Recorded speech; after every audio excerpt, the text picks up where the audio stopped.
Higit pa sa laro, ang kalikasan bilang aming inspirasyon. Bilang manlalaro ng wooden pitcha pool, madalas nating isipin na ang aming mundo ay umiikot lamang sa lamesa, sa tako, at sa bawat tiyak na pagsundot sa pamato.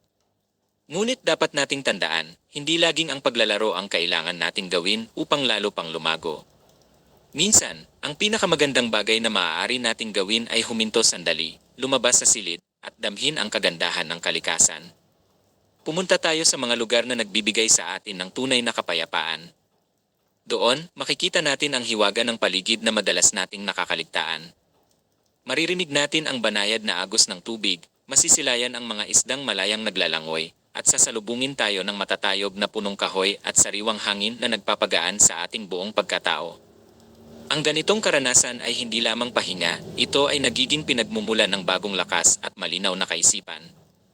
Dito natin nakukuha ang inspirasyon para sa mas magagandang ideya na ilalagay natin sa ating mga susunod na gawa at video.